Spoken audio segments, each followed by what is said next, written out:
Oh, you're recording. It's documented that I'm a good husband? Oh my God, get out of here. This dude is fake. Oh, hey, do they know? You know, it's documented that I'm a good husband. Yeah, the one time you bring me food home in ages, it happens to get caught on the video. But, anyways, like I was saying, guys,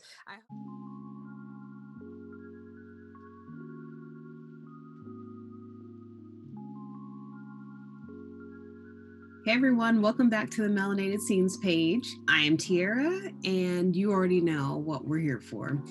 So today, as a part of the Debt-Free series, we will be talking about how to get started, but from the understanding and dissecting your expenses. So I'm going to actually use numbers from my trusty red notebook that Marcos mentioned. So you guys have real numbers. I'm going to use the first table that I wrote out, which was in June of 2017.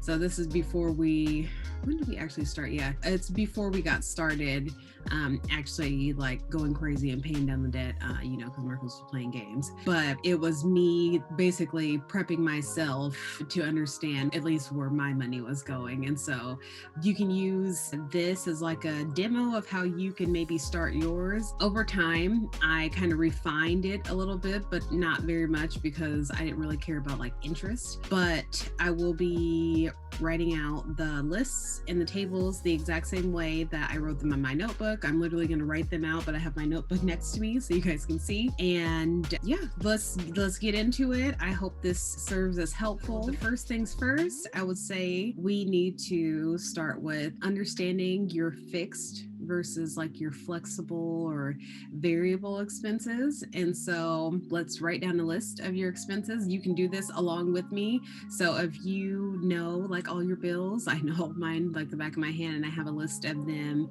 in my phone as well as my notebook. So when I go through each month, I have a checklist for myself to make sure I'm paying everything how I want. And so if I'm not home, I can track what bills were paid, when I paid them. Yeah, let's get into it. Oh, of course, I need to learn how to do this social media thing. Don't forget to hit the like button. Please subscribe and please share with whoever you think will find this information helpful, or maybe someone that you have heard talking about wanting to get debt free or understand their finances a little better, or maybe not. Maybe somebody that you know that needs to get their shit together, but they're not. So you're trying to hint, that they need to get a hold of their life and where they're putting their money. So please share and please hit the subscribe button. Okay, let's get into this.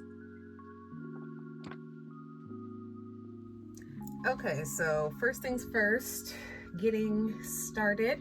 The first thing I have in my book is, I called it a money list. Probably not the best name. Should be called something like an expense list. Like, you want to be as specific as possible so these things make sense in your mind. So it is a reality that you are paying out. Like, money list makes me feel like I'm getting money, but I'm actually giving my money to somebody else. So I think it's better called an expense list. So I'm going to call it an expense list. I'm not going to call it a money list. And so yeah, let's get started. So like I said, I'm using excerpts, I guess that's what it would be called, from my red notebook. And this is the very first list that I put in here back in June of 2017. So yeah, let's get on to it. So first and foremost, yes, I'm left-handed, so I hope you guys can see, but I'll make sure to move my hand out of the way every now and then so you can see my notebook. We got our expense list.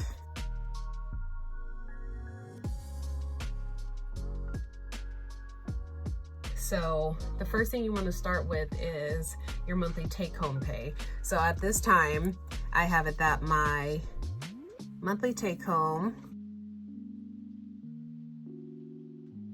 was $3,350. And so now we're just going to go through the list item by item. You can do this with me. Get your bills out and write them down with me. Yeah, so I'm going to go line by line. First bill, and most important, I guess, is rent. So at this time, my husband and I, we weren't married then, but we split our rent. And so I'm pretty sure 1,000 was probably right down the middle. If not, he took the excess. So, and then I have utilities. My utilities at the time were $40. This was like an average over a couple months. I looked at a couple months.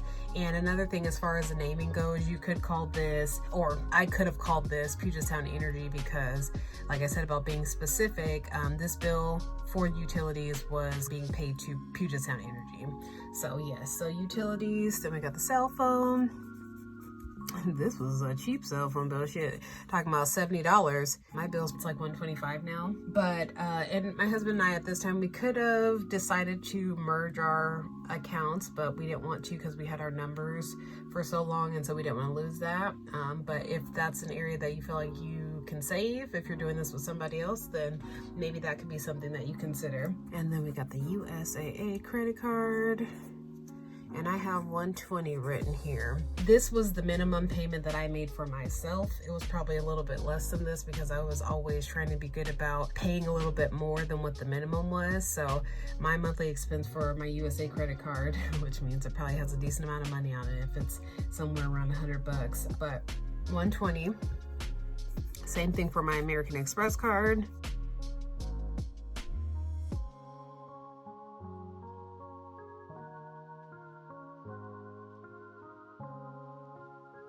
Gas, only spent about $50 in gas a month, and this is because I did not drive into work. I would bus into the city, which was literally only like 10-15 minutes, or I would also get on the company like shuttle, and so I was literally driving 2-3 minutes up the road, parking my car, and then hopping in the shuttle or getting on the bus. So that's why this is super cheap. But on the other hand, my husband did commute into work, and his gas bill was probably like $200. But like I said, this is only going to be a list of my expenses. This was me just getting more insight into my own bills. Then we got Great Lakes, my favorite people.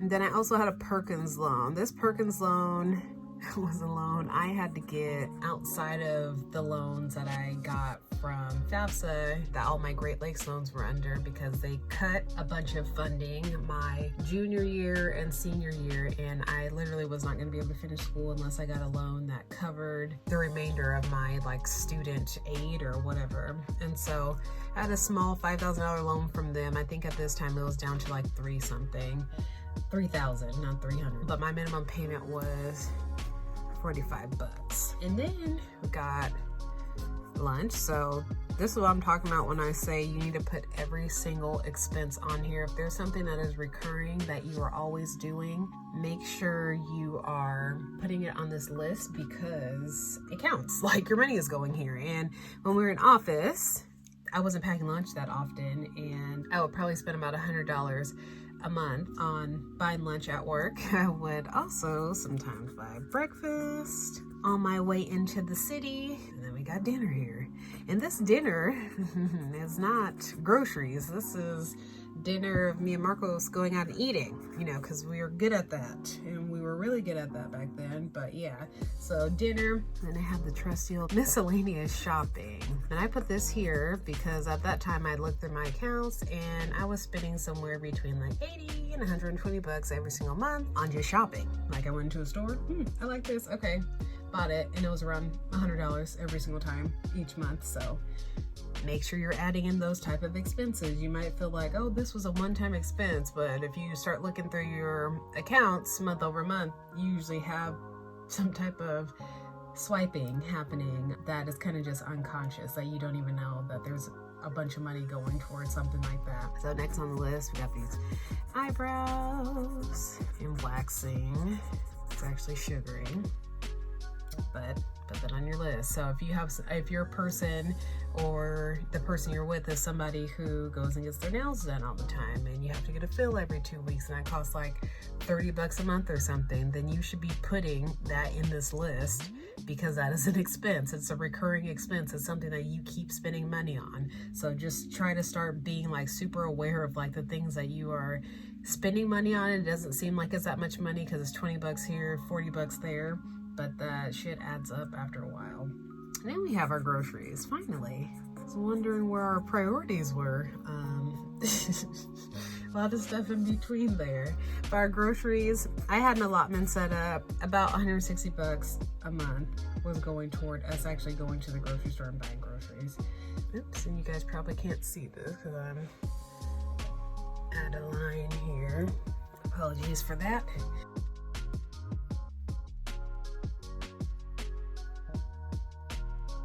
Next in the list, entertainment.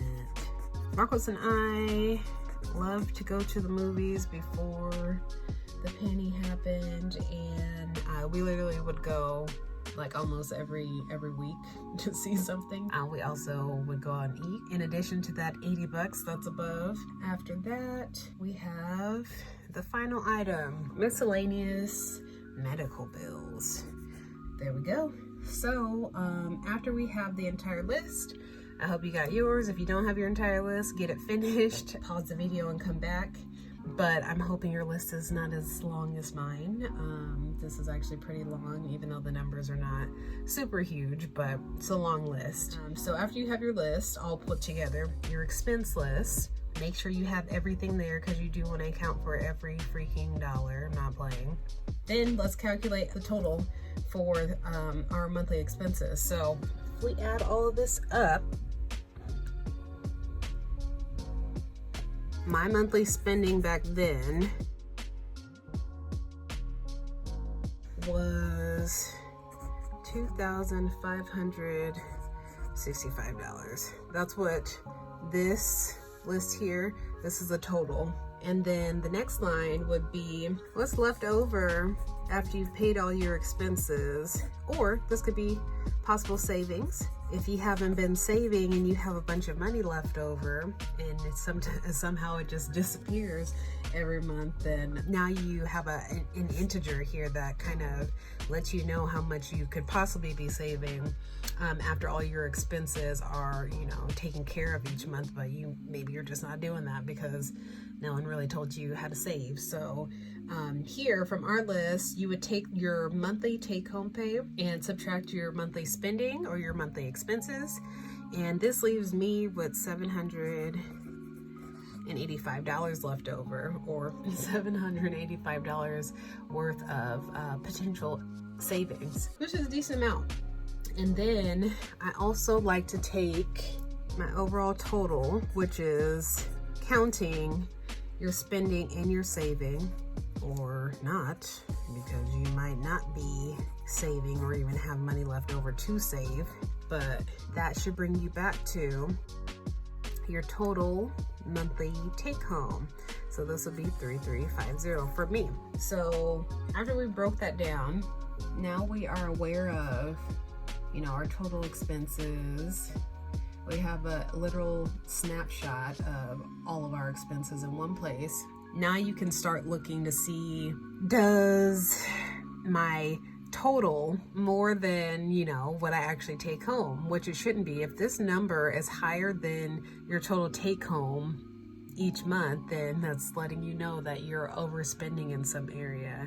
Or if your monthly spending, your monthly expenses are more than what you make, what you're bringing home, another area to, kind of double click into, because if you're not even able to have any leftover, your leftover is a negative number. Once again, this is a place to start to look into and kind of dissect what's going on with your money. So if your total is higher than your monthly take home, or this leftover is in the negative, or this is more than your monthly take home, then you need to maybe ask yourself, are you living beyond your means? I guess even before all of that, once you have tallied up all your expenses, do you have enough money to pay for all of your expenses? Because that's where the credit card area might start coming in. Some people may be supplementing their income by swiping a credit card because they don't have enough money at the end of paying all their bills to even, buy groceries or something like that. So make sure your first question after you have all your expenses laid out is, do I even have enough money to cover my bills? Do I have enough money to cover my monthly expenses? And then from there, you can start digging deeper and saying, oh, well, maybe I'm overspending, or I had no idea that I was spending, $100 a month on lunch, and I didn't know that I was spending, $120 on average on like entertainment stuff just to be out of the house. When I don't necessarily need to, especially in this situation if you're trying to get out of debt. So yeah, so the next thing would be for us to look into what items on this list are fixed expenses versus flexible or variable expenses, numbers that can change based off of use or how often you're doing it. So that'll be next. Let me get a new piece of paper. Yeah, like, where is the bulk of your money going? The bulk of your money is going toward your bills, and your bills exceed your monthly take home. Then we need to look at these bills. Why are they so high? If they're decent, then great, but you still need to get on a budget. So this is a good starting point. So the next thing we are going to look at is we are going to actually create a table where we are separating out our fixed expenses from our variable or our flexible expenses. Just so you guys know, this table, I created this based off of the book that I read by Tiffany Aliche or Aliche, however you pronounce it. And it's called The 1 Week Budget. So if you guys want like more information there, go look. But that's how I was able to build out these tables based off the information that was provided in that workbook. Okay, so on to the next thing. I was planning to write this out with you guys like I did with the list of expenses, but that was just taking too long. So I'm just gonna show you guys the pages from like my actual notebook. I learned this or got the idea for these tables from Tiffany Aliche's 1 Week Budget workbook. So like I'm not out here jacking people's whatever, I don't know. Here, I have broken out my fixed expenses, my adjustable expenses, and then over here, the easily adjustable expenses. And this is literally items taken from the expense list that we wrote out. And my fixed expenses are things that cannot be changed. Like I can't change my rent even if I wanted it to be lower. My cell phone, that's debatable. We could have, like I said before, merged our cell phone lines, did a family plan, made it cheaper for us, but we didn't want to do that. So this is an expense that cannot be changed. This is a fixed expense. I also have fixed expenses in here as like my items that have monthly payments, like my credit card you guys see here. I can't change the amount of how much I pay out each month on these credit cards because that's the minimum payment. So this is a fixed expense and can't be adjusted until I'm able to pay down these credit cards. And of course the number would change. I wouldn't have a minimum payment of $120. I would have something closer to like $50. So as you guys see here, I can't change my State Farm insurance, my Great Lakes loan, or my Perkins loan.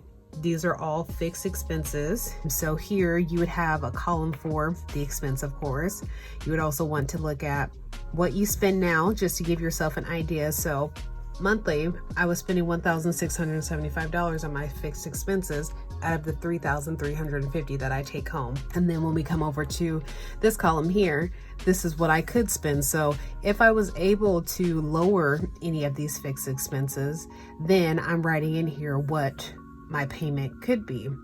And here, the only things that you guys see change is the credit cards. If my balance on my cards were lower, of course, my minimum payment would be lower. And therefore, it looks like I'm only saving about $145 in comparison to what it was before. So not that big of a number, but it's something. And so here, then you have your column for how much you would save if you lowered this expense. And so once again here, if we lowered it, then I would be saving $70 on each of them, which means I would be saving $140 overall if I was able to lower my fixed expenses. So then we jump over to the adjustable. And I have here my Puget Sound Energy, my gas, and the miscellaneous medical bills. And Puget Sound Energy, I put this one here as a variable expense because depending on my usage, so like in the spring and summer and early fall, we're not using our heater as much. That means we would be able to lower it by, I don't know, maybe $10 as you see here. And I put that there because our spending on average, it's about $40. And this is actually like when it starts to get colder outside. I've seen our bills as low as like 20 something bucks for energy bills at the apartment. So not that huge of a difference of what I could save. The gas, this is like almost like a fixed expense. Like, yes, if I drove less, but I already don't drive that much already. So I don't see my gas expense going lower than $50 a month. So zero here as to what I would save if I lowered my gas mileage, if I wasn't driving as much. And then the miscellaneous medical bills at the time, this is not something that I could choose to lower, but it's not going to fall in the fixed expense category because I'm not going to continue to have a medical bill over and over and over. This was just something that was happening at that time. However, if you've had a child or you had a surgery and you have like a huge sum of money that kind of feels like a fixed expense to you, or it's going to be a recurring bill for you for the foreseeable future, then maybe you would want to put it up here in your fixed expenses. Overall, I'm not saying the way that I put these in here are the right way to do it. This is just the way that made sense to me at the time in 2017. So clearly this is not perfect, but just know that your fixed expenses are items that basically continue to happen month over month and most of the time cannot be changed. And your adjustable expenses are things that vary depending on the usage. And then we have another category called easily adjustable, where I'm accounting for things that were on the expense list that are literally most likely just wants and not needs, like me buying breakfast or me buying lunch because I didn't want to pack anything. My miscellaneous shopping, I'm just going to the store and spending $100 for what? Clearly these are quote unquote easily adjustable things if I am not just compulsive buying or basically not being prepared for my day where I'm having to buy breakfast and lunch and dinner, things of this sort. Things that come with a little bit of practice and discipline are my easily adjustable items. I don't always have to go get my eyebrows done. I don't always have to go get a pedicure. These are just things that I like to do for myself. So these are things to consider if I'm really trying to get a chunk of my money back and I'm just spending on a lot of different things that don't need to be done. They're not necessities. Then this would be the area for you to attack the most and get your money back. Now that I'm looking at this, it looks like I'm telling myself, well, I could cut back on my breakfast. I don't have to do it, every day, but I can kind of cut that in half, and I can save $35, or the same thing with lunch. I can cut that in half, but I'm not going to stop doing it. The dinners, eating out, I'm not going to stop doing that. Do you guys see my behavior back then as far as the miscellaneous shopping? Like, I don't even want to cut this out. I'm about to swipe this card somewhere sometime this month. I guess I can make sure it's a little bit cheaper, but I'm about to swipe it. And then my eyebrows, oh, this is a non-negotiable. I'm getting them done every month. I'm getting my feet done every month. My groceries. I guess this is not necessarily for some people like an easily adjustable, but my thinking at that time was like, we buy groceries. It doesn't cost that much, but to be honest, this could have been adjusted back then because we were eating out a lot. And I know that I had like $7.85 as a leftover amount of possible savings, but like majority of that was also still going to us like eating out. It wasn't being put into savings or anything like that. As you guys saw, I didn't even have a section where I was putting money into savings. That wasn't even like a category. So the $7.85 on top of my $120 for entertainment and my $100 for miscellaneous, it was also plus $7.85. And I'm not saying I was spending all the $7.85 every single month, but I was spending a decent amount of it, at least half of it. So here down at the bottom, after you've created your 3 tables for your fixed versus adjustable versus easily adjustable expenses, then here I basically just calculated everything up in one place. So it's easier to digest instead of looking at a bunch of tables and numbers. In here, you see that for the fixed category, the amount of money I could save was $140. For the adjustables table, the amount of money I could save was $10. In the easily adjustable table, the amount of money I could save was $175, according to how I tally these things up. So you would add these numbers of what you could save, which is $325. So on top of my $785 or my beginning savings, I could be actually having $1,100 left over every single month if I wanted to at that time. but I was spending it. I was eating it, literally.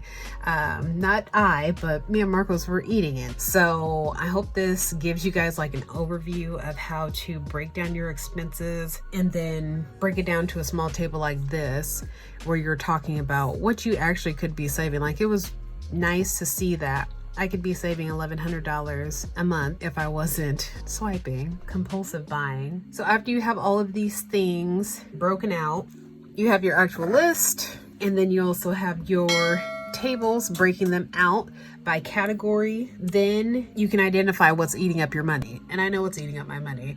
At that time, what was eating up my money is I'm going to continue to buy breakfast, lunch, and dinner outside of the groceries that I'm already paying for. And I'm not willing to stop miscellaneous shopping, but I will maybe cut it in half. And your girl's getting her eyebrows done, and, you know, sugaring, and a pedicure, and some type of entertainment a couple times a month. It's non-negotiable. This is where my money's going. Like, this is ridiculous when you owe somebody over $50,000 worth of debt. And I know majority of my debt was my student loans at the time, but like, I mean, if you don't look at it like that, like you need to get yourself out of debt. It's not just a student loan that everybody has. You owe somebody. And if you don't want to owe somebody, then you need to stop saying that getting a pedicure or not getting one is a non-negotiable. Like, that's crazy. And I laugh now because it's funny, because I really don't like giving up like my nail stuff, or like the things that I put in like my hygiene category, or like self-care-ish kind of category. But to be honest, I can do way more luxurious self-care spa type stuff now that I actually have money and I don't owe nobody shit. So wrap your mind around that. Like, yes, you want to eat breakfast, you want to get your Starbucks, you want to buy lunch. But at what cost? To keep owing somebody your whole entire freaking life? Like, that's crazy. It really is. And I wish I had somebody tell me that that was crazy then, when I'm acting like these are non-negotiables, instead of understanding like this is temporary. But yeah, so these were my expenses, my first list that I ever made in this book. And this is what it looks like. So you guys have an idea. Like I said, it's not perfect, but this is what I did to get myself on the track of understanding where I'm spending money at, where I can save money, and how can I get out of debt. So yeah, so the last thing I want to show you guys in this video, because I don't want it to be too long, is breaking down your credit cards. But I'm not going to go super in detail with the credit cards, because and the student loans, I always put my loans and my credit cards in the same bucket because they're loans. Like, I think because there are things that have interest on them. But I'm just going to show you the table for that, so you know how I was tracking my loans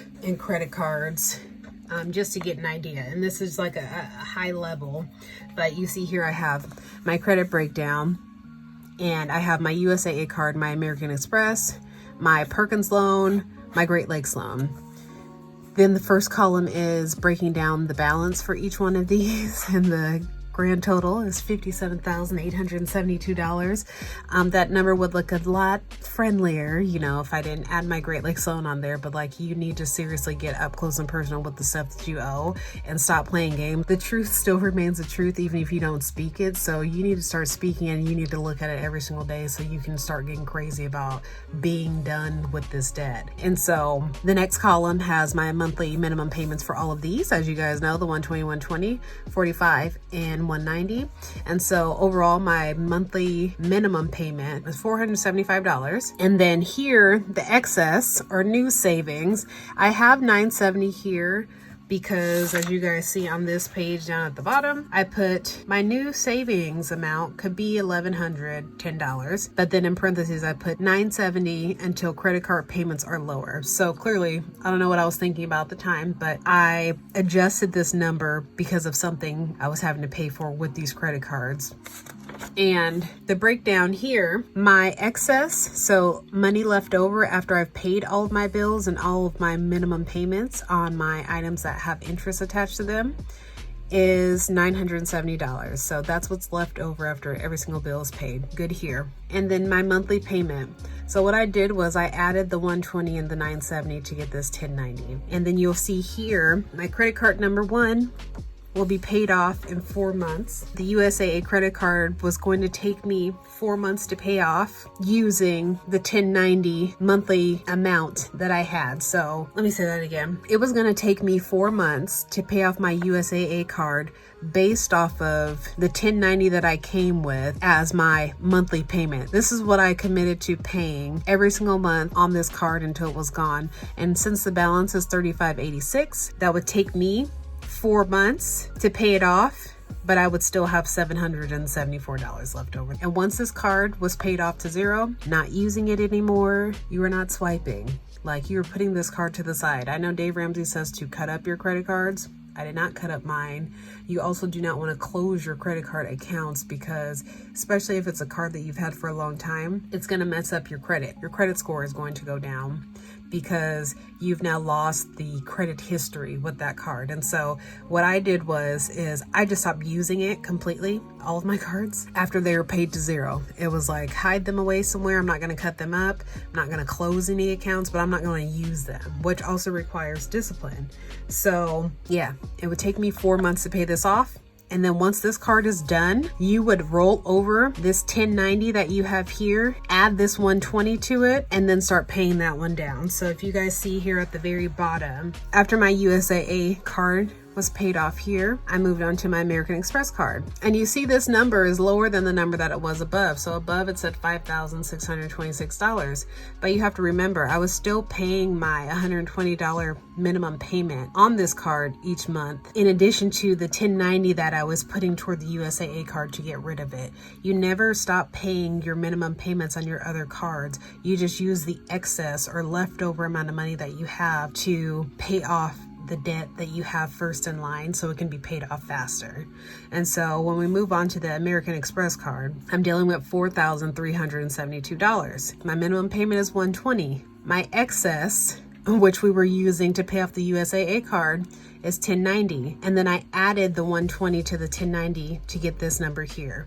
And so for 4 months, as you see down here, to pay off the American Express card at $1,210 is going to take 4 months to do, but then we're going to have $468 left in our account that we can either leave there, which you shouldn't. You should always give every dollar a home. But if you don't leave it there in your account, you can just roll it to the next situation that you need to pay off. Put that toward it, even if you've paid your monthly minimum payment. This is about getting this stuff out of the way as quickly as possible. So don't take your $468 here after you paid off the American Express card, or the $774 that was left over here from the USAA card. You don't want to see that as, oh, I have $774 left over after paying off the USAA card, so I can just spend that. Like, this is leisure money now that I got a card out of the way.